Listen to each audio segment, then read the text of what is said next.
Hey, I'm ADK and I bought an Arturia Minilab 3 for myself and we are going to unbox it and take a first look into the included softwares. But before that, I need to thank you guys because we recently passed the 10k subscriber milestone, which was only possible because of you guys. So thank you, I really appreciate it. And with that, let's get into the unboxing of my first investment specifically towards music production.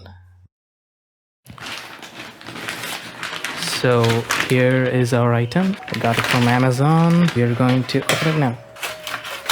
Alrighty. There's the bill.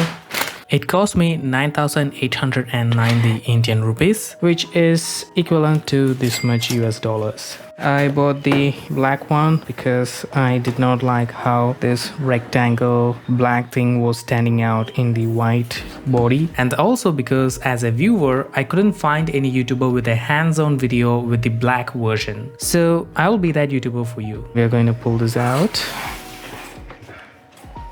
Wait, come on. Okay. So here's the package. Yes. So everything is pretty much labeled quite well. That's good. Okay, now how do we open it? Yeah, here it is. Okay. So we got a USB cable and the actual Minilab itself. Okay, there are some things here also. I think this is the first thing that we have to do. That's it. Cool. I'll read that later. So here's our Minilab. Let me take this out. Okay. Do I cut it? Yeah, I cut it.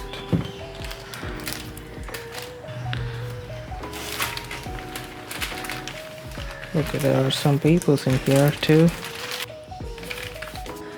What's this? Probably to keep the item dry by absorbing moisture. Okay, this is to register. Where's English? Anyway, this is our product. Oh boy, it's too dark. Let me turn on the light. Whoa. It doesn't go down. The key feel is great. Gotta say that. So to the sides we have the Arturia wood textures going on. Below there is details of the product like serial number and unlock code, and then okay, there we have a MIDI output for external MIDI devices, I guess. Then we have sustain pedal and then USB-C through which we can connect to our system. All right. Whoa, my god, these knobs are quite stiff or hard to rotate. By the way, there is nothing clicking in it. It's just a smooth, endless rotation. This one, yeah, this one does click, and it also clicks top down. Okay, these faders are nice. We have transpose and mode as touch strips, and we have some buttons here. These two for octaves and this one for chords, I guess. Yes. Then we have shift for additional functions. Now let's check one of the most important things about a small sized MIDI controller, which is it actually portable? So here's my bag, which I used to carry my 15.6 inch screen laptop. So, and see if it fits in it. Yes, totally, not an issue. All right. Now it is time to connect this MIDI keyboard to our system. This side of the cable goes here, and this one goes in my system. Alright, that was cool. I use two digital audio workstations, Cakewalk by BandLab and Reaper. First, let's try the controller with Reaper. If I press, okay, nothing happens. That's because we have to arm for record. I'm going to right click here and set the... Okay, we don't have Minilab as a MIDI input. Let's go to the preferences. Yeah, here it is, Minilab, but it's disabled. I'm not sure what these three other Minilab 3s are. Well, they will get identified as these once all the necessary drivers for Minilab 3 gets installed. But they are not necessary if you are just using our Minilab 3 as a plug and play controller. Anyway, let's turn this on. Enable. this one too, and we will reset all MIDI devices. Apply, okay. All right, we can hear it.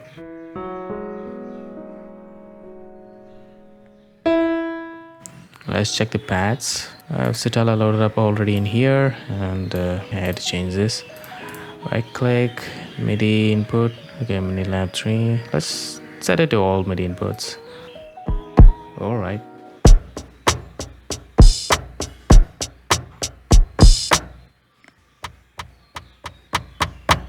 Nice.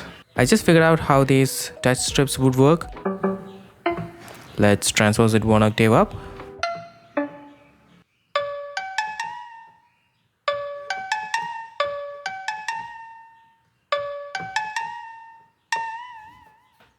Now this is the modulation strip.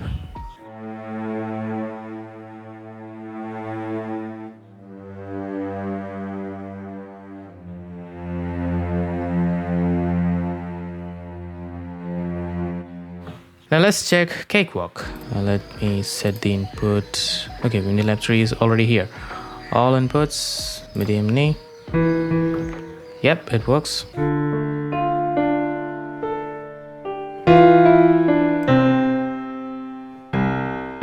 Oh, so it's C1. And then Citala. Okay, cool. Now I'm gonna take some time to figure this out more and also install the softwares that I got with this Minilab. So I spent almost 1 week with the MIDI controller, and let me show you what we get with it. And if you're enjoying this video, please leave a like and consider subscribing. So this is the MIDI control center with which we can control pretty much everything on this Minilab 3. Let me give you an example. Right now this pad is selected. I'm gonna click here and choose a color like this. I'm only going to change this one and then save it as a new template. Let's say demo. And this one, this is demo 1, okay?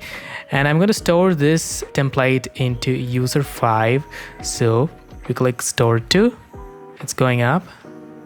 And you can see this is pink.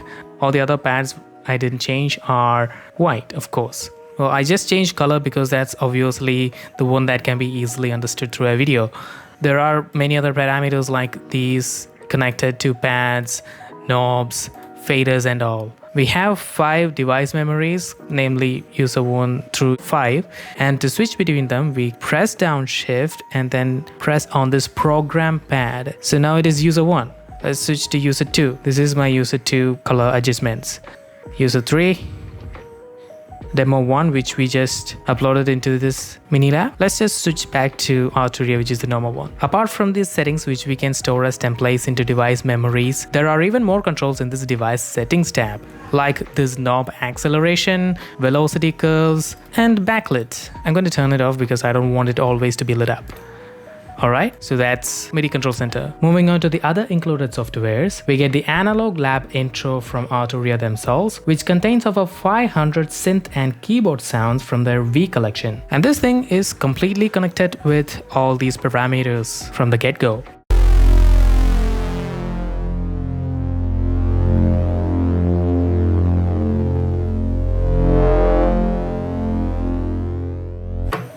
Then we get this contact library, the Gentleman Piano.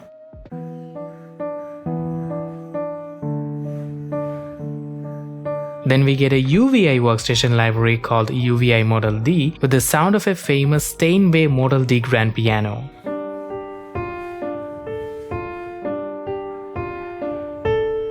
Now these libraries do have more controls. I'm just giving you a first look of them. Then we get a 2-month free subscription to Loop Cloud, from where we can get royalty-free loops and one-shot samples. We also get a small subscription to Melodics with a few unlocked lessons. We even get Ableton Live Lite, which is a stripped-down version of the popular DAW Ableton Live. By stripped down, I mean we can only have 8 tracks in a project. And that is it for this video. This is ADK, hoping to see you in the next video. Until then, take care.